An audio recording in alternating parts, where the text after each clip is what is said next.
السلام عليكم ورحمة الله وبركاته، وهاردكم التعادل ومعوضين خير إن شاء الله. اليوم بما أن اللاعبين فاقدين التركيز، وإذا حتى بيولي الشوط الثاني كان فاقد التركيز.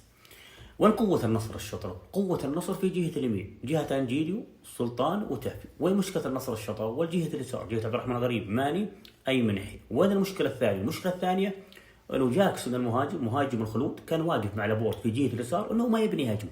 يعرف ان لابورت ممتاز انه ياخذ الكره لابورت، يتقدم، يعطيها ايمن، يعطيها ماني، يصنع هجمه لابورت. فهو عطل جهه اليسار من خلال مراقبه لابورت.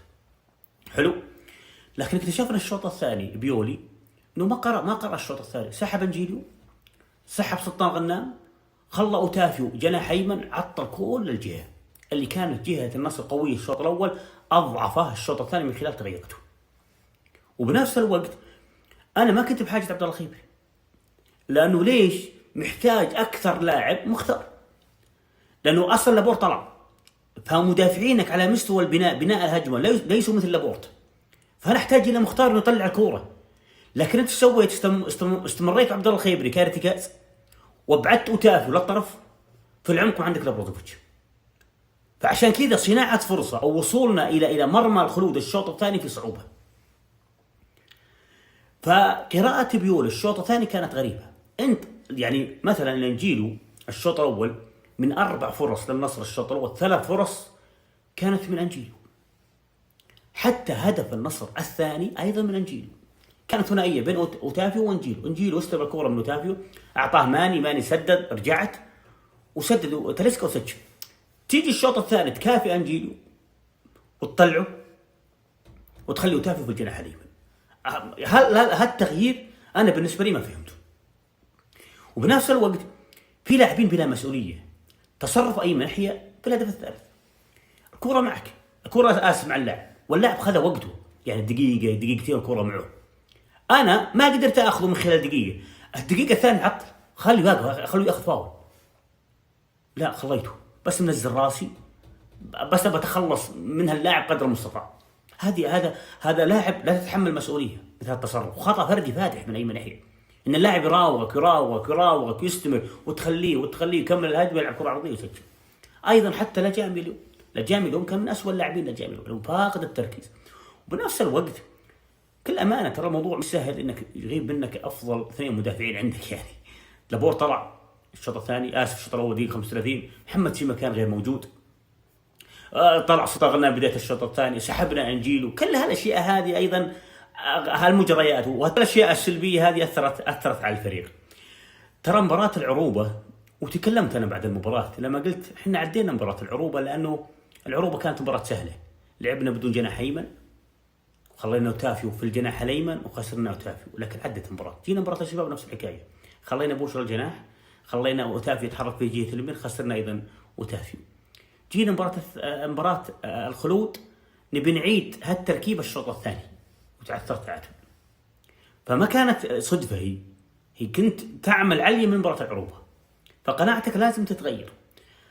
الحاجة المهمة، حتى ترى بيولي اليوم ليش نقول غريبة من بيولي حتى لو فاقد التركيز، احنا في المباريات السابقة كان يبدأ بسالم النجدي كظهير يسار. حلو، سالم احيانا ما يقدم شيء، بداية الشوط الثاني يسحب بين الشوطين، يسحب سالم ويخلي بوشر ظهير يسار. حلو. اللي صار اليوم انه ايمن يحيى الشوط الاول كان سيء ايمن يحيى، ومع ذلك استمر عليه الشوط الثاني حتى استقبل الهدف الثالث، وبعده سحب ايمن يحيى، والمفترض ايمن يحيى انك تسحبه بين الشوطين. فعشان كذا بيولي ما كان موجود في هالمباراه. ايضا نجي على موضوع تاليسكا اليوم صح سجل هدفين، لكن تاليسكا في كل لقطه يتخلص من الكوره، تعطيها التمريره على طول بمر تمريره وترجع علينا. يعني الهدفين مثلا، تمريره من تاليسكا تمريره خاطئه ورجعت علينا هجمه وسجل. الهدف اعتقد له الثاني ايضا نفس الحكايه تاليسكا. وحتى الشوط الثاني لما تعطي تاليسكا كمهاجم تمريره بيلعبها بسرعه. انت كمهاجم اليوم فترات لازم تاقف على كورتك، تستلم تاقف على كورتك، تراعي من اللاعب المتاح تعطيه. الشيء المهم احيانا تجيك مباريات معقده، مثلا خصم متراجع ومقفل ب10 لاعبين، والدفاع ممتازين في التنظيم. هالنوعيه من هالدفاع وش اللي يفكه؟ الحل الفردي، السرعه، المهاره. الحل الفردي والسرعه والمهاره غير موجوده مع النصر على مستوى المهاجمين. اللاعب اللي يعطيك 90 دقيقه بنفس القوه بنفس السرعه بالمهاره ما هي موجوده. انت مهاجمينك يحتاجون فرص جاهزه داخل 18.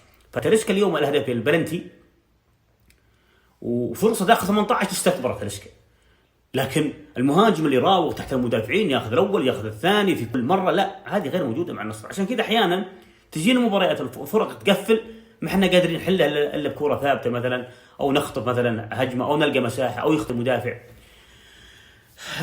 ما المفترض انك تتعثر امام الخلود؟ حتى لو كنت سيء المفترض تتجاوز الخلود. والنصر للاسف من الموسم الماضي ترى احنا فزنا على الاهلي، فزنا على الاتحاد، فزنا على الشباب، تعادلنا مع الهلال وخسرنا مع الهلال، لكن الفرق الكبيره غالبا ما خسر الا مباراه واحده فقط وتعادل باقي كله فوز.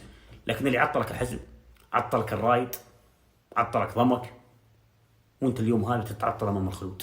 هذه النقطتين هذه تؤثر عليك، لانه لما تتعطل امام الانديه الصغيره تصير المنافسه على موضوع الدوري صعب جدا، يعني صعب. فمباراه بكل تفاصيلها كانت غريبه جدا، يعني الاخطاء والاهداف اللي دخلت علينا كانت غريبه. في برود عند الاجانبي اليوم، برود اليوم عند عبد الله الخيبري، برود عند ايمن يحيى، رده الفعل اليوم كل ما صار فيها المباراه. يعني هو الشيء الغريب ايضا كمل معهم بيولي، يعني بيولي في المباراه السابقه حتى لو كان يخطي ما كان يخطي في هالكميه في القراءه يعني. فادارته للشوط الثاني كقراءه يتحمل بيولي بكل تفاصيله. ما اعرف وش اللي صار الشوط الثاني، ما ادري ليش الكل فاقد التركيز. حتى لو كنت سيء ابدا لا يمكنك تستقبل 3 أهداف ولا يمكن تتعثر امام الخلود. مع احترامي الخلود رغم انه تلسكي ضيع فرص، ماني ايضا ضيع فرص. انا وجهه نظري كنت بحاجه محمد مراد، ماني بحاجه تلسكي. خلاص اخر ربع ساعه احتاج الى مهاجم انشط اقوى يتحرك. تلسكا يا بلنتي يا ما تشوفه او فرصه قريبه داخل 18.